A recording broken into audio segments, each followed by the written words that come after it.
Trigger warning, this podcast is about to go crazy. Hello and welcome to our podcast where we explore psychology through the use of social media. And I'm your host, Isaac Porter, and we are here with Ava Lopez, SPCF Matthias Williams, Sadie Scott, and Ileana Sanchez. Now, first speaking will be Sadie Scott. What have you seen through social media that there's been a connection between social media and psychology?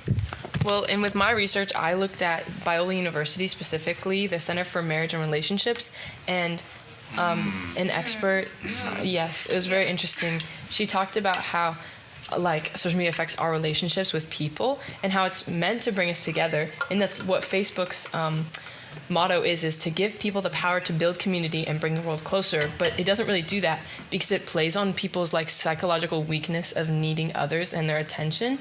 And it makes us kind of want for that all the time. And it can make us feel really insecure if we're not getting it all the time. If someone on social media doesn't like your post or notice it, then you kind of can feel all alone. And I can kind of talk about my own perspective because I'm not allowed to have social media, and it can make me feel disconnected with people sometimes. And then everyone's like, oh, you don't even want it or something like that. And I'm but also I still feel disconnected.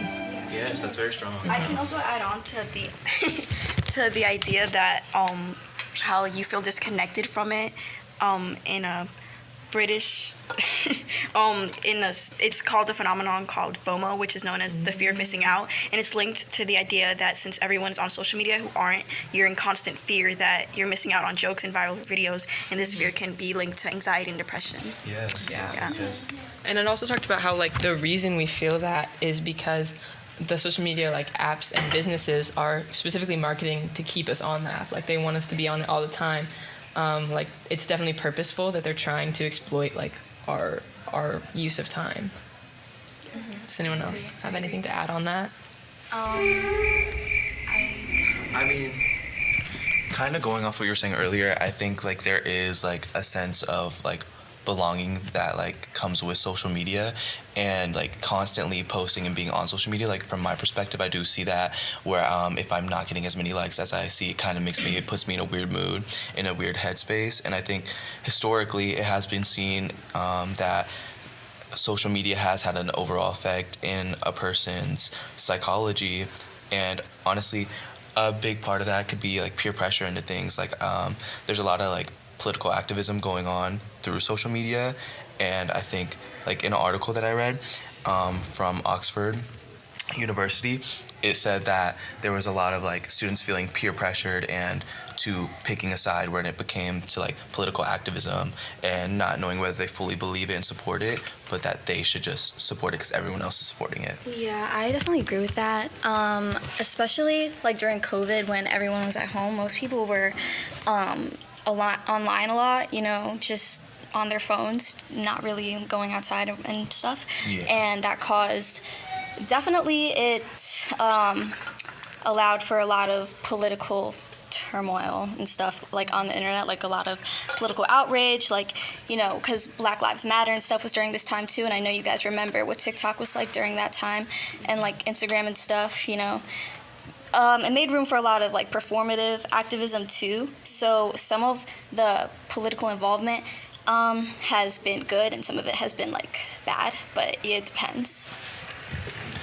Yeah, you see those videos of college students and there are people asking them what they actually know about what they're talking about, and they never really do. It causes a lot, I feel social media, of people just getting really emotional or involved in things and then they don't actually do other research, and then they end up not really knowing about it. So it's an interesting idea of people don't actually know some of the things that they're fighting for. Some people do, and then that kind of affects the people that do know are actually their efforts, and then it's kind of affected by the people who don't actually know. Their efforts aren't as good because of the other people there, Yeah. Adding on to that, in an article published by the New York Presbyterian, Dr. Heidi Allison Bender said that people are more sensitive to social feedback because of how social media has impacted psychology. So, adding on to what Ava said, if someone disagreed with someone's political belief during 2020 when everyone was locked up inside and stuff, it just led to so much more turmoil than it would have if we weren't so attached to social media. I also have a quote about that. from my article from Biola University, where the author talked about how you can't control the other person, and in order to get relational needs met that we have as like humans, we have to be known. And if we only present ourselves to others in strength, like we do on social media, then we won't know this. They'll know like our avatar, but as a result, we'll harbor doubts that others truly care about us, and we'll become more self-conscious and self-critical, and like you were saying, like feel like we have to follow the crowd or like just be a part as much as we can.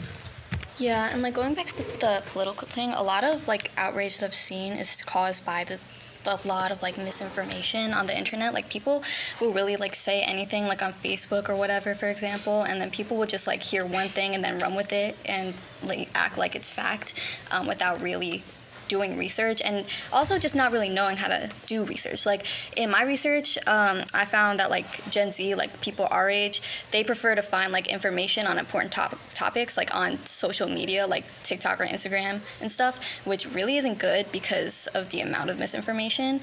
And I feel like that's what causes a lot of that kind of discourse to occur. I think a lot of it that has to do with it is that also within like political activism through social media, there's also a lot of stress that can be seen with that. Like in a report that was analyzing that specifically political activism in social media and how it can create psychological stress, it explained how in most adults that were seeing content about political activism and most adults that saw and tried to like pick a side when like these political events did happen, there was more stress levels that came to them because they were stressed that if they said the wrong thing that they were going to be ostracized from their community or felt like they were going to be disconnected from the outside world. Yeah, and there's just the misinformation too. Not the misinformation, but like a lot of the political activism that happens on social media becomes like a trend, and it becomes very shallow and short-lived. Like, for example, like the celebrity boycott thing that was recent, that lasted for like a week, and I know everybody already forgot about that. So that kind of thing becomes very short-lived. So also, I thought it was interesting that political activism within social media has been like seen. She told me just to start. I think it's interesting that you bring that point up because I actually read an article that explained that political activism through social media has played a significant role in mental health in terms of like creating more stress amongst adults, and this can be seen as more of a negative impact of the ties with social media and psychology, you know? Yes, I definitely agree.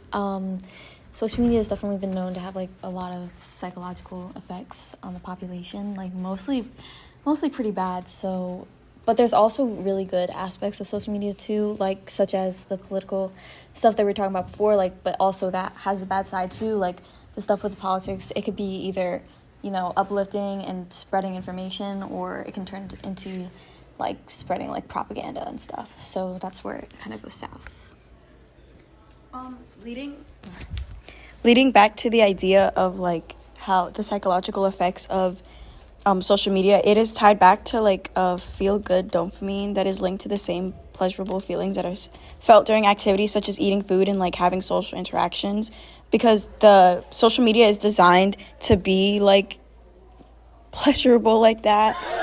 Like it is linked with being like addictive in the same sense of like drugs and stuff, and which eventually leads to the connection with anxiety and depression, because once obviously one becomes addicted to something, the removal of it becomes like a whole list of mental effects. So, I mean, to kind of relate this to our personal lives, I feel like social media does have a really big impact on how people view the world and how they view what should be instead of reality, I guess. So, I think people view social media as how you should be living your lives. So you see somebody posting something that you would want to do every day, and something that's just really unrealistic in your own life. And social media is just really toxic in that way, I feel like. Yeah, and like adding on to like social media having a toxic effect, I think this all kind of stems from, you know, the start of COVID, because I think before COVID we didn't have as much as a reliance on social media, but like in those 2 years that we were in that state where we couldn't leave the house, the only thing we really had to rely on was social media.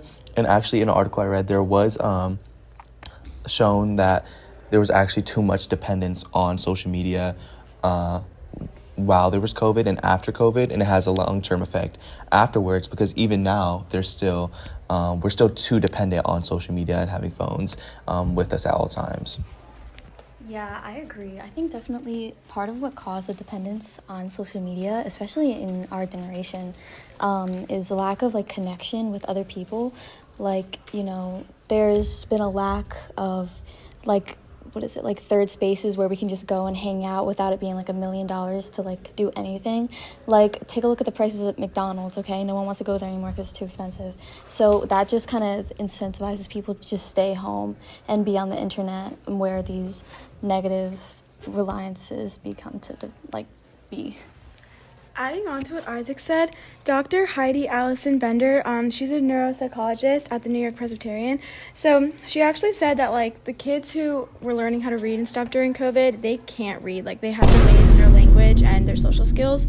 So it's like, I don't know. And obviously these kids were on social media a lot because there was nothing for them to do. So it just shows how much of an impact social media has on like a child's education too. Like, relying on social media so much caused these kids to be unable to read now that they're like 7 and 8 years old. Well, I just wanted to say I think we can all like speak from personal experiences, because I feel like during COVID I did not put any energy into my work. Like, I would literally be in bed with like my laptop, like just laying down, and like have my phone under like the camera so they wouldn't see. So and I probably had like the lowest grades that I've ever had like during COVID, because I didn't do anything. I didn't have energy to do anything. And also just like my phone was so accessible to me. Like, in school it's so much different because like the teachers can clearly see you using your phone. Either you don't care or like, but at home like you can't see, so there's no type of fear in doing that. So yeah. Yeah, and kind of adding on to that, in my old school district during the COVID, during COVID, there was a policy where teachers could not fail a student even if they didn't turn in like the assignment. And not fail, but they would have to at least give them a 50, which I realized that personally, that if I did decent on most assignments and then just didn't do a couple of them, I didn't have to try. And I think that also did not help with wanting to actually strive and try during that time. And that's what kind of like did create a gap within our abilities of those people that were experienced COVID with their education, and then people that 3 years ahead of us that already had their education but didn't have to go through education with COVID. You know what I mean? Yeah. Totally get it. Also, they could spend, when they were supposed to be doing their schoolwork, like they could just be on social media the entire time. So it's like people weren't really learning anything. Yeah, we were literally left with nothing else to do but be on social media all the time. And it just totally messed up. Not even just like education, but like social skills too. Because I know it's like it became very hard for me to talk to people like right after quarantine, because I totally like forgot, even because I was already shy. So that just made me like a million times like more shy after that. And it was just it was rough for like people who were shy and stuff like that.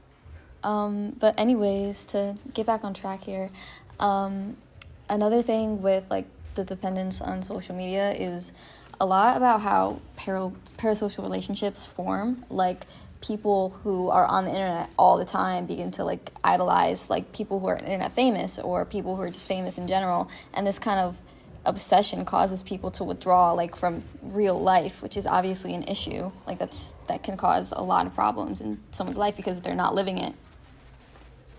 Oh, yeah, and adding on to that, social media also causes people to become desensitized to reality. Like, it puts things out there that makes people think it's okay to do, and it's really not. And that reminds me of something that I found in the Yale Daily News. A few years ago, Logan Paul had filmed in Japan, and it was at this forest where like people tend to kill themselves, and he had found a dead body of someone who committed suicide, and he was just like laughing and making jokes about it. And half of the people who saw the video like agreed that it was disgusting that he did that, but the other half were also laughing, and it got him a lot of like revenue because of how much attention his video got. So it just like shows how harmful social media is to like, because psychologically that's not normal to do that. And also, I think it's important to realize that social media is kind of a double-edged sword because, yes, it can be a place to find community, but also oversharing can lead to some dangerous things. Like, for instance, there was a bartender on TikTok who overshared way too much, where she even leaked where she worked and when she was going to work in her specific shifts. And this is just dangerous because, yes, she's being able to celebrate the fact that she did get a new job and she was like moving up, but she did release exactly where she would be working when she doesn't know who the people she is showing this information to, and these are complete strangers that could potentially want to harm her. And a lot of people, she did get a lot of backlash for that because people were telling her that's not okay. And it kind of opens up the fact that we do rely, and sometimes there's too much oversharing of our own personal lives throughout the use of TikTok, Instagram, social media in general. And it's kind of been shown, like in this article I read, it talked about how there was like too much, like with the normal for our generation is to overshare on social media. I kind of want to go back to what Especia was saying previously about the desensitization of social media. I just wanted to like point out how this like desensitization of like such like harmful and like really bad topics kind of tie into people's personal lives as well, because once on social media you're exposed to so many like dark topics like suicide and like self-harm and like stuff like that. Like it becomes like once somebody tells you that in real life, it's like, oh, okay. Like somebody could tell you something traumatic that's going on with their lives, but then you're like, oh, but this YouTuber I found went through way worse, so why does what you're saying matter to me? And it's like I don't know. Yeah, there's a lot of definitely trauma comparing, especially like there was definitely a lot of like romanticizing of like mental illnesses, specifically definitely in like the 2020s, like 2020, 2021 times where they're like, oh, I have this and this, so yeah, I must be depressed. Like, you guys don't have depression like me. Whereas it was not actually diagnosed, it was more self-diagnosed. And in 2020, it was kind of more, and this is from my personal experience, I know that people more or less would say that they would have some of these mental illnesses more for just attention rather than to seek help, because more often than not, it's the people that are speaking out that don't have it rather than the people that are silent. Yeah, definitely. I think the like mental illness stuff, just like romanticizing it and stuff, I think that goes back to like one of the bigger things is that social media just makes us care less about other people. It makes us take real issues less seriously and make it like a trend or a meme or something. Like how with Black Lives Matter, it was like a trend to make those dumb TikToks pretending like you care about, you know, that kind of thing, or pretending to be like, oh, I'm bisexual, but I would only date guys, like stuff like that. Like with all different types of communities and like cultural appropriation, like people wearing the Chinese like robe stuff, like traditional wear, and also with the evil eye and like that kind of thing. It just makes us more desensitized to what other people go through and what they care about. It just makes us care less, makes us less empathetic, I feel like. Also, like, the idea that like normal people were like, because you had noticed that like once like 2020 and like that like era came around, more people were more focused on being like dressing alternative, and like the things that were seen as normal were more seen as like weird and stuff. Like I know this is like a little off topic, but I know that like Christianity kind of got a lot of bad rep for just being Christianity. Like they didn't really do anything, but people would just be like, oh, you're Christian, and just start hating on, or like, but then they would defend other religions, and it was more of like a picking and choosing thing on social media. Sorry. Yeah, I think that's a great point. To kind of like add on, to kind of go back to what Ava was saying, I think there is kind of kind of a like need for attention. And I specifically think like these people did it for attention, and I think social media is beginning to create more of like attention seekers than actually doing things for like information and to be more like helpful. Because in a specific article I read, it kind of explained how in social media we care more about likes than actually like it being true. So like a lot of people will post like something like, for instance, clickbait. They'll say something just to hook you in order to get those likes because they want the attention, even if it's not fully accurate, you know? And adding on to the whole likes thing, like people base their worth off of how many likes and comments they get. I mean, I know so many people who will delete an Instagram post if they don't get the amount of likes that they expected or that they wanted, just because they're comparing themselves to other people. And it's just sad because, like, yeah, social media can make people happy, but it also makes them go like crazy. Like, your worth is not based off of how many likes you get. Yeah, I agree. I just want to say, it just makes people so shallow. It makes everything a trend instead of finding out who you really are. You just want to do what's popular, and you want to do what makes you like look the coolest or appear to be, you know, someone who has it all together. It just makes people just go after that instead of finding out like who they want to be. And it's just what other people want. Especially when Pew Research Center found that 97% of people use the internet daily. Like, that's so many people. So many people are trying to be other people, if that makes sense, and no one's trying to be themselves. So it's like, also it's just like everyone's just becoming the same, and there's just, I don't know, no uniqueness anymore, I guess, because social media just like makes everyone want to be like everybody else.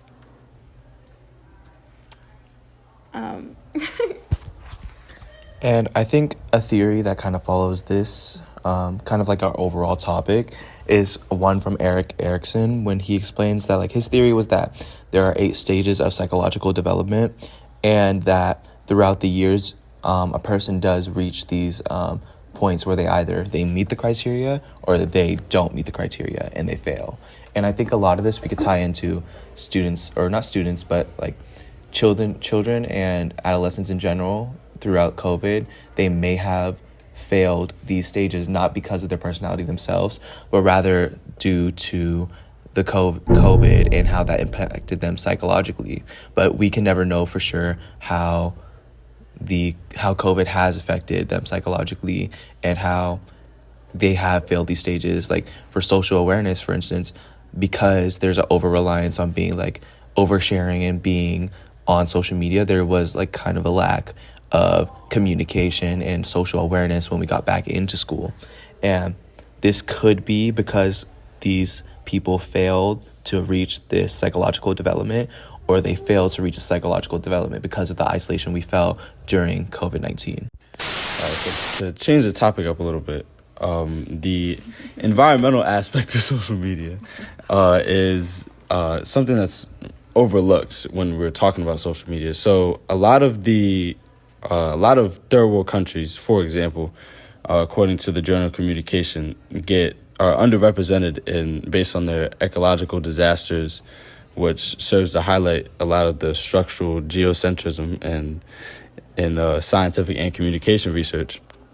So what that's basically saying is there's a lack of communication within social media of a lot of the environmental issues going on in the world right now. And I think this ties back to the psychological aspect of social media when showing how it could influence people into wanting to help if there was more communication within social media talking about the environmental degradation of climate and nature throughout the world. That reminds me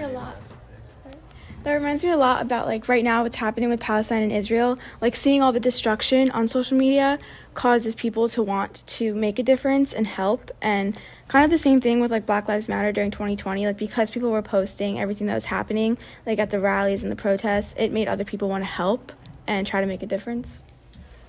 Yeah, and I think this definitely kind of ties back to how we started this conversation, where we talked about like political activism, and there can be like a lot of peer pressure from social media where there's this pressure that you need to pick a side, and this can lead to a great amount of stress being brought upon, whether it be adults or youths. So we're going to move into our next section of the podcast, and that being hot takes of our opinions within psychology and social media. And we're going to start off with the Ileana. Well, I just think that My hot take is that people like Nara Smith should not be cooking on TikTok because it does create, a lot of stress and a lot of like disappointment for us in the future because none of us are going to cook Cheez-Its from scratch for our kids. That's too much pressure. True. That puts way too much expectation. Yeah, because what do you mean? My kids wanted water, so I did go to the local spring and did forge some water, and I did boil it for my kiddos. Like, you're joking. What do you mean you like took out the minerals, but hand picked them? Anyways, next person. trigger warning, this podcast is about to go crazy because I feel like those stupid trigger warnings are so dumb. Like, I understand certain things like flash warnings if you have like epilepsy, but you're really saying like those are normal, but like you're really telling me trigger warning a fork, like a fork is really stressful to you. I'm confused. Oh yeah. And sorry, one more hot topic. I feel like everyone should know how to use, a needle and some string because, for instance, look at Matthias's pocket on his shirt. Why is it falling off? Like, it's okay. Actually, can we Psychologically, it's the real affecting crime? me. Can we talk about the real What's the crime? real crime? The real crime of Matthias's outfit is the capris and then the long socks trying to cover. Talk about in almost how in every single one of his pants there is a hole in them. There is a hole right there. It's just like, it's okay. Okay, this is the outro for our podcast. Doing this by myself because we didn't record in school because the bell rang. But this is the outro. Don't forget to like and smash that subscribe button. Just kidding, we don't have a YouTube. But yeah, okay. This is it. Goodbye.